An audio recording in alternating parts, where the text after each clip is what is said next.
Muito bem, seguimos com o nosso Minuto Bom Dia agora para falar de esporte. Eu estou recebendo ele, Edson Castro, para falar um pouco da tragédia dos gremistas. Hein, Edson? Seja bem-vindo, boa tarde. Boa tarde, Leandro, boa tarde aos telespectadores. Realmente a manhã de quarta-feira amanheceu com muita chuva, muita nebulosidade, acima de tudo muitas nuvens no Rio Grande do Sul.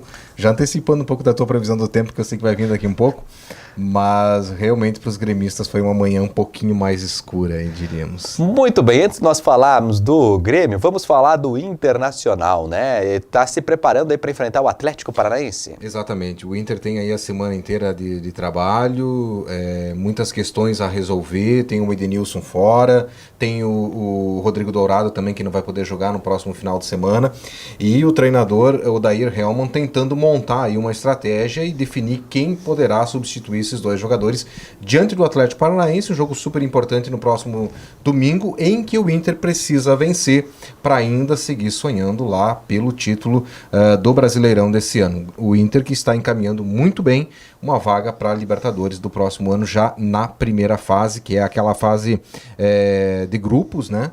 Em que o Inter pode entrar diretamente aí se terminar o Campeonato Brasileiro entre os 4 primeiros. Muito bem, do campo para as quadras, nós tivemos 2 representantes do Atlântico jogando na Seleção Brasileira no fim de semana, e como é que foi essa estreia deles? Muito bacana, o Gé voltando a vestir a camiseta da seleção, fazia um tempo já que o Gé não era convocado, estava muito feliz, a gente até fez uma reportagem com ele na semana passada, antes deles viajarem, e o Gé inclusive marcou o último gol do primeiro jogo, que foi aquele jogo da despedida do Falcão no domingo. O Gé marcou o 4º gol, o Brasil venceu por 4-3, e depois na segunda-feira o Gé marcou o primeiro gol.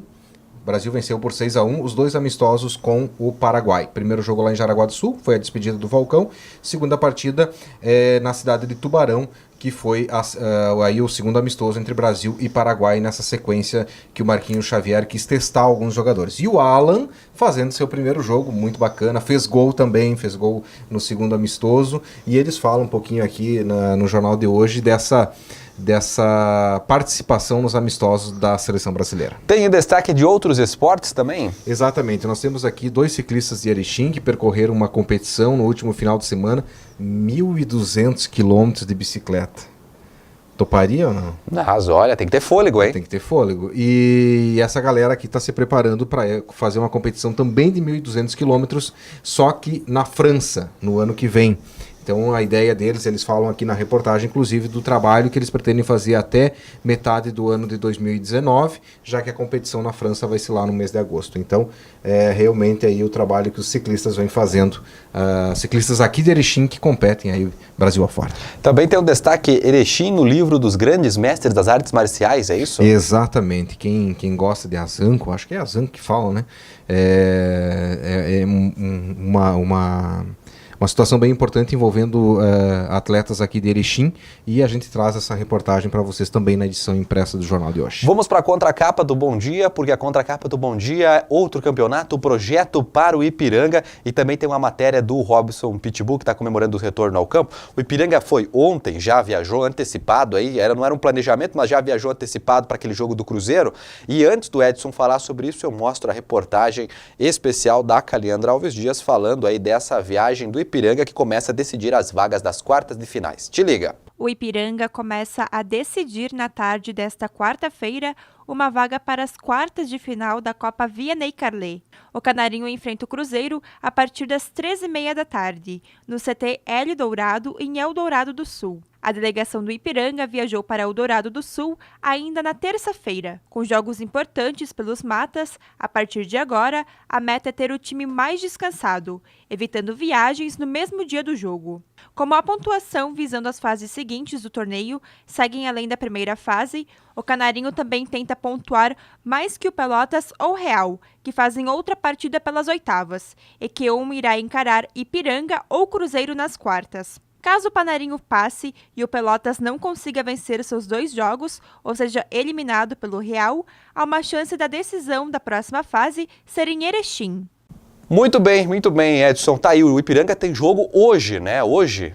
Exatamente, hoje 13h30 da tarde, Ipiranga enfrenta a equipe do Cruzeiro na cidade de Eldorado do Sul, lá no CT que é do Grêmio, E aí, primeiro confronto, segunda partida vai ser provavelmente no próximo domingo, 5 horas da tarde, vai ser confirmado hoje ainda esse horário e dia do jogo da volta das quartas de final da Copa Vianney Carlet.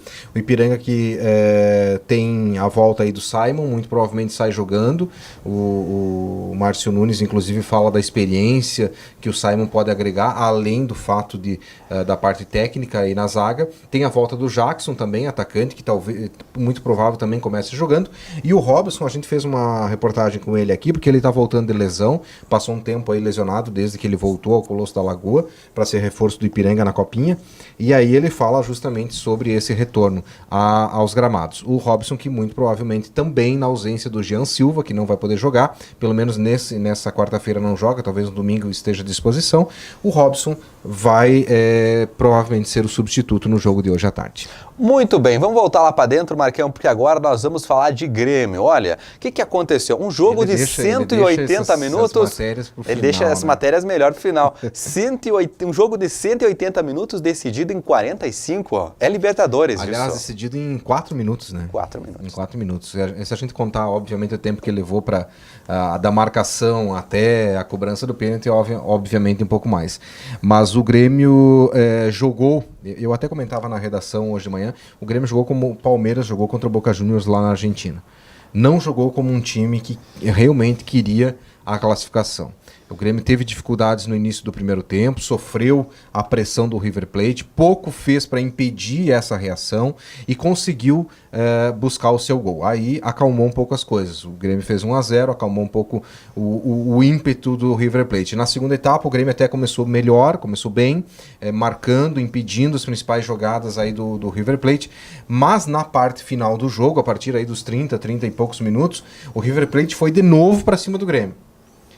E de novo o Grêmio teve dificuldades na marcação. Vale ressaltar que a reclamação do Grêmio ela é fundada. Por quê? Porque realmente teve um toque de mão na hora da conclusão do jogador do River Plate no primeiro gol. Porém, vale ressaltar também, e aí vem o questionamento do árbitro de vídeo.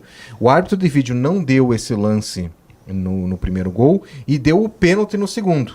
Se não tivéssemos árbitro de vídeo, muito provavelmente não seria pênalti, porque o árbitro já tinha marcado escanteio, né? E ele foi analisar a jogada depois de ser avisado pela arbitragem de vídeo e acabou marcando o pênalti. Então, tem as duas situações. Teve um erro no primeiro gol, teve sim, porque a arbitragem de vídeo poderia ter visto o toque de mão, embora um lance bem difícil de ser analisado, mas também eu acho que o Grêmio tem que entender que no segundo lance, não havendo arbitragem de vídeo, o Grêmio poderia ter saído até mesmo vencedor, porque o empate dava a vaga para o Grêmio, porque a arbitragem já tinha marcado escanteio. Então tem reclamação sim, mas tem que ponderar os prós e os contras da arbitragem de vídeo. Eu acho que a arbitragem de vídeo precisa melhorar muito, a gente já falou sobre isso semana passada.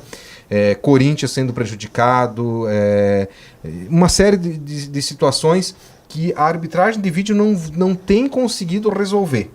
Né? Então, acho que a gente precisa melhorar muito essa questão da arbitragem de vídeo. E vale ressaltar, Leandro, que é o seguinte: lá atrás do árbitro de vídeo também estão seres humanos, passíveis de erro. E eu acho que aí é que vem aquela máxima que a gente vem discutindo aqui há algum tempo. A arbitragem precisa melhorar em todos os sentidos. O árbitro de campo e o árbitro de vídeo. A arbitragem de vídeo é muito nova ainda. Tem que haver um entendimento nesse sentido. Outra situação que a gente estava discutindo no Colosso da Lagoa essa semana também, com dirigentes do Ipiranga, a situação do árbitro de vídeo. Quer dizer, o árbitro de vídeo deveria vir mais ou menos como é no vôlei, em algumas outras modalidades esportivas que ele é utilizado. Cada time poderia, por exemplo, pedir 2 intervenções por jogo da arbitragem de vídeo.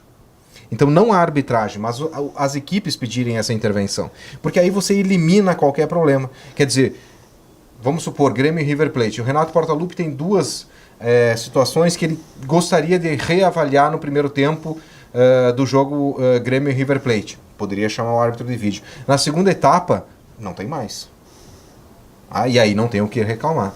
Quer dizer, mas a gente precisa evoluir. A arbitragem de vídeo realmente precisa evoluir, não tá legal, tem tido muita polêmica.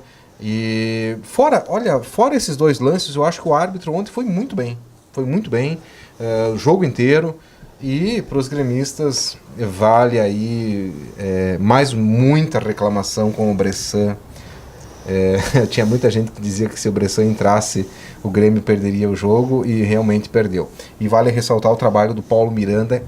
Que jogo do Paulo Miranda ontem contra o River Plate. Acho que o Renato Portaluppi fez quase tudo certo. Ele armou o time no primeiro tempo como deveria, exatamente como se previa, com o Paulo Miranda, com o Michel jogando. Eu acho que ele pecou em 3 pontos que para mim foram fundamentais. O primeiro, aceitar a pressão do River Plate da forma que o Grêmio aceitou. Tá? E o segundo foram as substituições. A do Bressan, então, nem se fala. Bressan nem tinha tocado na bola, já levou o cartão amarelo. E o Everton, que não estava preparado para jogar. Tanto é que não dá para crucificar o Everton naquele gol que ele errou. O Everton não estava pronto para fazer um jogo do tamanho que foi Grêmio e River Plate. Você errou Grêmio e River ontem, o placar você chutou 2-2. Vamos ver se hoje você acerta Ipiranga e Cruzeiro.